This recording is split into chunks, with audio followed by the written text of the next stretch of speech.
just first off, tell us who you are, your background, and how you got involved with the South Shore Children's Chorus. Sure, absolutely.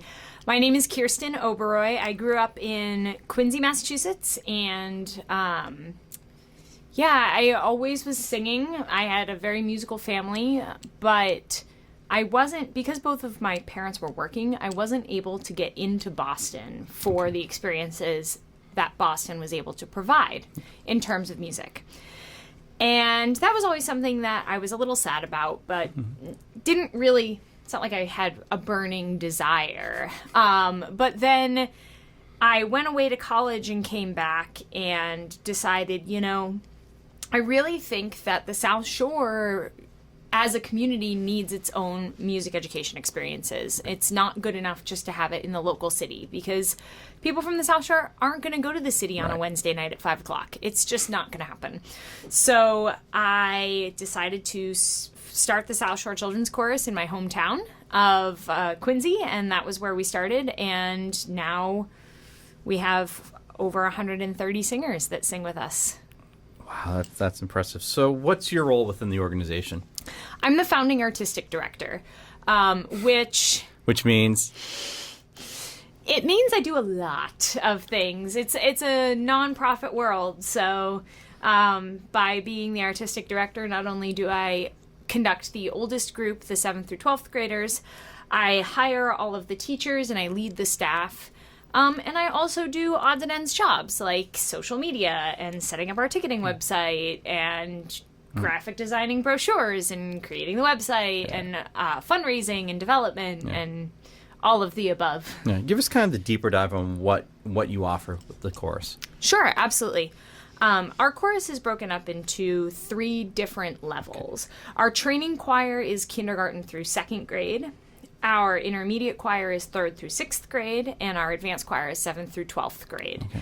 So we offer classes for all of those levels right now at 3 different locations, in Quincy, in Hanover, and in Sharon. Mm-hmm. And you get to be the first to know, but next year there will be a 4th location, and we're very excited to be actually partnering with the music education program at Bridgewater State University. Awesome. And in that partnership, we will have interns who are music education majors working with our students, and we'll be opening up our 4th location there in the fall. Okay, so how long has this been around? I founded it in 2016. Wow, fantastic. So every nonprofit has a mission. What's the mission? That's a great question. So our mission started off sort of just as an extra music education thing for students. I like to explain children's chorus to folks who don't know what children's chorus is. Like, it's club soccer for chorus. It's sort of the same idea. Right. We have these students that either want to do more or don't have the opportunity to do it at school, and they come after school to be able to do more of it or to have that opportunity. What it ended up sort of morphing into as my philosophy grew as an educator and my team, we grew together, we started to have these missions that we stand for that center around inclusivity and making sure that this program is accessible to any child who wants to learn how to sing. Mm-hmm. So because of that, we don't have any auditions for our programming. We truly believe that if you want to learn how to sing, then it's our job to teach you, and we don't need to hear you do that before you come into our classroom, which is a very unique thing about our organization. Mm-hmm. And it's really exciting and has brought in a lot of students who might be anxious about auditions but really love to sing in their bedroom. And, in my personal opinion, I believe that child should have the opportunity to sing even if they're anxious to do that audition. And the other way that this mission sort of manifests itself in our organization is that we offer tuition assistance to anyone who applies. And that's because we don't believe that not being able to pay tuition should hold you back from being able to learn to use the voice that's inside your body. Do we believe that our program is worth the tuition that we charge, absolutely. Yes. But we also believe that that shouldn't hinder or be a gate for someone if they want to participate. So last year we were actually able to provide over $14,000 in tuition assistance for students in the South Shore. So how many students do you have ranging in all those courses? 130 right now, just over. Is there one that's more popular than the others, or? We have our biggest numbers right now are in the intermediate choir level, the 3rd through 6th grade, which is really exciting because, especially after the past couple of years of music education, seeing this younger group just be so excited about singing. I think that group is up to over 50 singers now, which is really, really great, not only for our organization, but really for that age group. And developmentally, it's really good for them to just be around a lot of other children who sing, because their voices are so small and those muscles are so small that sometimes solo singing isn't actually the most healthy thing for that age group. So how has the chorus evolved since you started it? Well, let's see. In May of 2016, we had our first concert, and we had 35 singers, grades kindergarten through 8th grade. So we've grown not only in numbers, we reach a lot more students now, but we've also grown in our philosophy and running a program like this is a learning experience all the time. And you have to do some trial and error. And so we've moved around what age groups work best and what times work best. And we've really been able to lock that in now. And as we continue to evolve and grow, we're looking to bring on more staff members at more hours per week. So that way we're really not just an all part-timer organization, but really starting to get people doing this full time because the growth is calling for it. Yeah, talk to me about staff, because I know in nonprofit leadership you wear a lot of different hats, but it can't just be you. It is not just me, and it wouldn't work if it was just me. I have, I believe, 7 other conductors who work with me. Oh, wow. And they work, all of them do one ensemble. So I have 3 training choir directors at Quincy, Hanover, and Sharon. 3 intermediate choir directors, and then I have a co-director with me at the advanced choir level. So it's a great team of teachers. Not only are they just fabulous educators who care deeply about this mission and also care deeply about the kids that they teach, and they love doing it, and they do such a great job at their level. But also they're a great team for each other, and they're a great support system. Being a music teacher is sometimes hard, especially in elementary school land. You are the only music teacher usually in your building. So it's you, and you have the whole building, and you're teaching 600 kids, 700 kids, and having a group of colleagues that you can bounce ideas off of and say, I'm having trouble with this student who in this class, do you have any suggestions? And having that team of support has become a real stronghold for the staff and really become a benefit of being a part of the artistic team. We also have administrative help with attendance and student accounts and all of the small details that I really just don't like doing at all.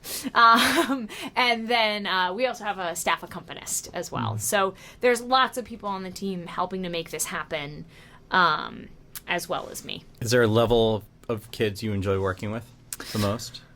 I love working with all of them. Yeah. My specialty is secondary education, 7th through 12th grade. I do like the intermediate choir level. I love the little ones. It is not my specialty. I love visiting. But my training choir directors are really incredible with that age group, and that is not easy to find. What's the biggest needs of the organization? As of right now, probably the biggest needs of the organization is financial. This year has been a big year of growth for us in terms of applying and achieving grants and donations and fundraising for our organization.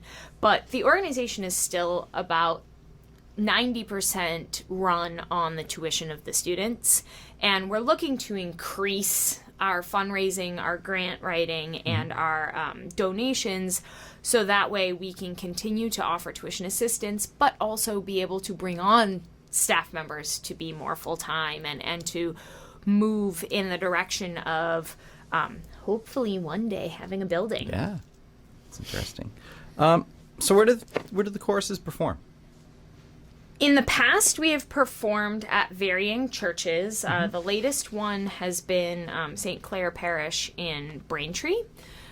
However, we had a very intense spike of growth and registration this spring. Awesome. We had our winter concert in February, which was postponed from January because of COVID. And at that concert, we had 100 students perform, and now we have 130, and I could barely fit 100 kids on the stage over at St. Clair's. So our spring concert on May 15th will be held at Milton High School. It's our first time performing at a local school. We have normally been at churches, but we've just outgrown it. So we're kind of finding new places to perform that can offer bigger audiences and more space on the stage for our growing choirs. So if we were to sit down maybe 2 years from now, what does the future look like?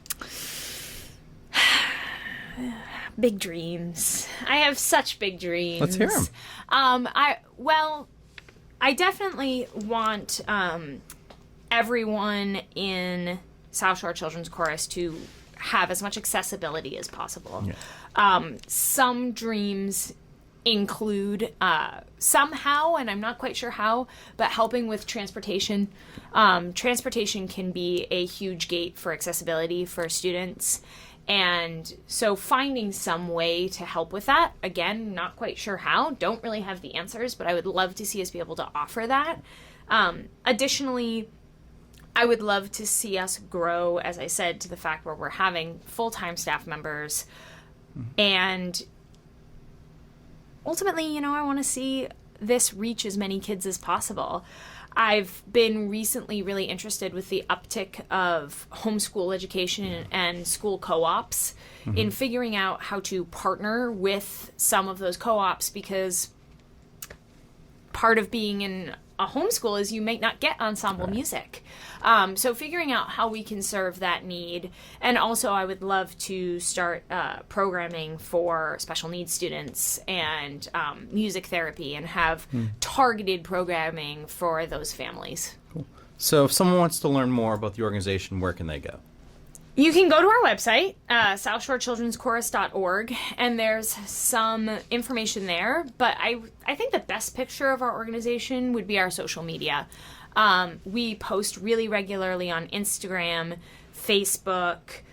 All of our concerts are up. Previous concerts are up on our YouTube page. So that's a really great way to kind of get a feel for what really happens. We try and put a very honest picture online of this is what a rehearsal is like, or this is what we're doing to keep people involved and updated. A lot of nonprofits have, support from individuals or volunteers. Is there a need for that in the organization? Absolutely. We are run by a volunteer board of directors. Wow. And that is always a great way to get involved, especially if you feel like, man, I would love to just write some grants. If that's you, give me a call. But our board of directors is a great way, but we're always looking for things like ushers at concerts, and also business partnerships. If you're thinking, oh, my business has a holiday party and we'd love to have some carols.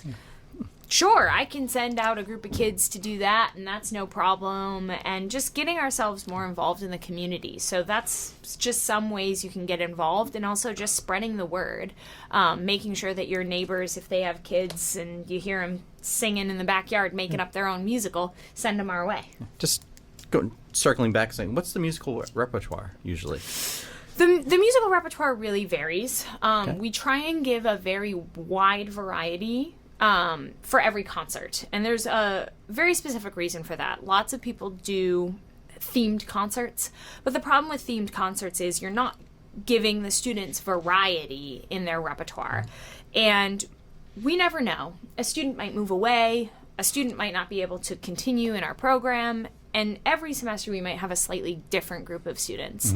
So we want to give every student the most well-rounded repertoire that we can give them in the time that they are able to be with us. So you'll hear everything from folk songs to gospel to musical theater to classical choral, and oftentimes our training choir this past concert did a piece with scarves, and they had the scarves going, and so you never know what you might kind of run into at a South Shore Children's Chorus concert. But what we do know about the repertoire, and we're very careful about this, is that it's very developmentally appropriate for the child.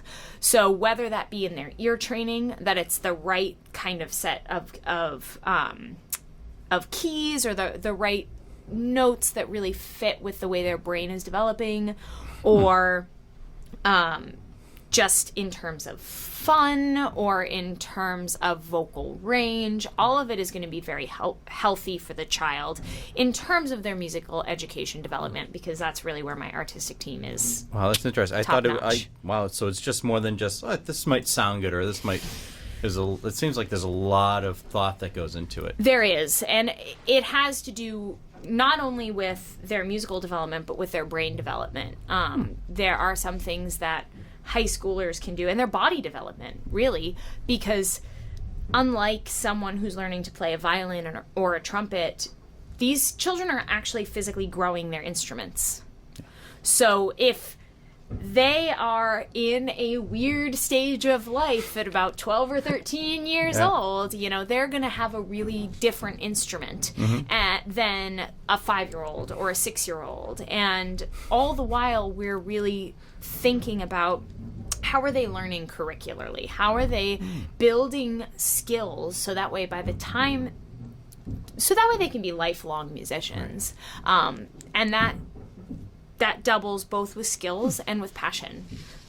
If we can give them things that they love to sing, that's also good for them. It helps them want to be a lifelong singer, and also gives them the skills to do so. So the nonprofit world can be occasionally difficult to navigate. What's maybe been the biggest challenge you faced with the chorus? I mean, the easiest answer there is the pandemic. That was tough. Yeah. It was really, singing over Zoom just doesn't. It just doesn't work. I'm sorry. We did our best, but it doesn't do well. But I think the biggest challenge has been finding what's going to work with the community, building the culture of children's chorus in the community. I remember when I started and parents would come and say, wait, this costs money? Why? It's just singing. But that's because the culture wasn't built. They'd never even heard of a children's chorus before. So building the culture here in the South Shore that this is really important, and this is a thing, and this is what we do. And also this year, actually, believe it or not, keeping up with the growth has been incredibly challenging. When you have a spike of an extra 30 students that you aren't expecting, and the infrastructure isn't totally lined up to be able to handle that. So we're looking at some changes for next fall in terms of software and administration, and how can we best continue to work with this growth that we're experiencing as our organization kind of gets more footing in the community. On the flip side of that, what's the most rewarding thing? I think the most rewarding thing is seeing students from such different experiences gain relationship through our organization. Our high school chorus, because that's the one I see the most often because I'm there, we have students who come from really high quality music education programs in the public schools, where they're rehearsing in choruses once or even twice or even 3 times a day. And those kids are singing alongside students from VOTEC schools that don't have any chorus program at all. And they're building relationship through music. And they're accepting of each other in the fact that I know this really well and I love this a lot, but I don't know this because I haven't had the same experience as you. And it helps open their eyes to it doesn't make this student any less worthy of being here in this chorus because they haven't had the same experiences that I have had. And being able to teach that lesson to teens, I mean, that's where we're going in this world with diversity, you know, and equity and inclusion. It's just because you and I have different experiences doesn't make me any better than you and doesn't make you any less than me. It just means that you're different and I'm different and we can still work together to make this thing happen. And seeing that, I think, is one of the most rewarding things. And also, you know, just seeing little kindergartners skip out or getting a text message from one of my staff members that says, you know, I had a kindergartner crying today at the end of rehearsal and I asked Dad what was wrong and Dad said she just doesn't want to leave. She's sad rehearsal's over. And that was, you know, that kind of stuff is really nice, you know, the kids, when the kids really love being there and seeing. And I guess the third kind of part of that is as the leader of the artistic staff is really seeing those teachers come together and use each other as reference and use each other as collaborators outside of our context and being able to build and support that collaboration in that community is really fulfilling in terms of just like the music educator in me.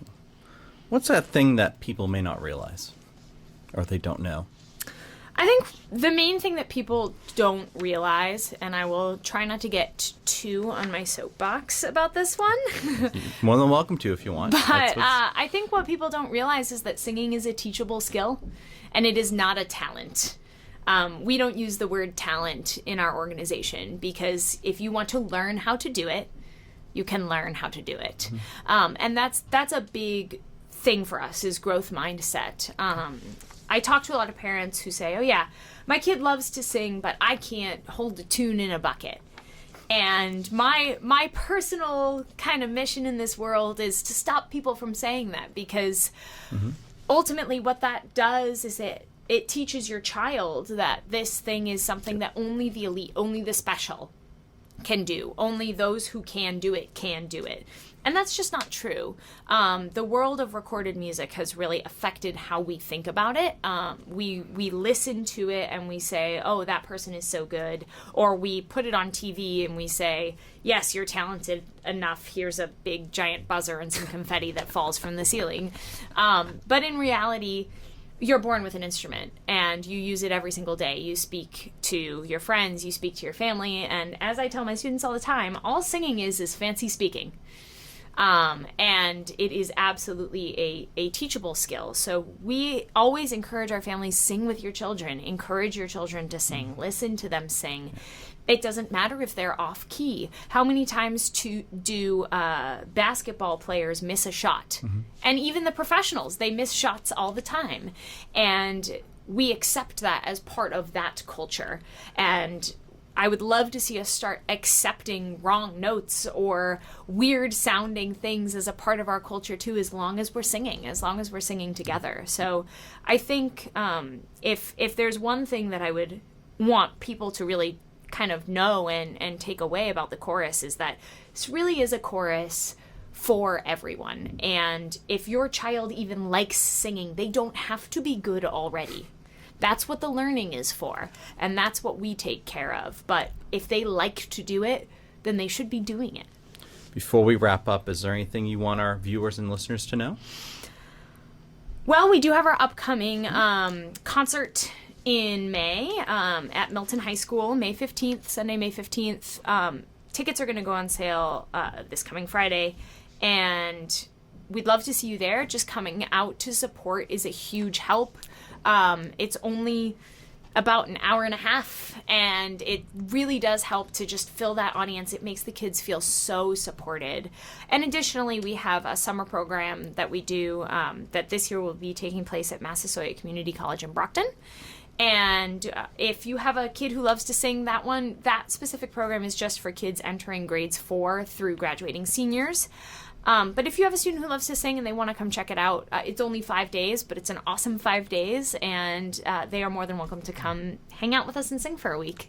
Well, thank you so much for joining me today. Absolutely. Thank you for having me, John.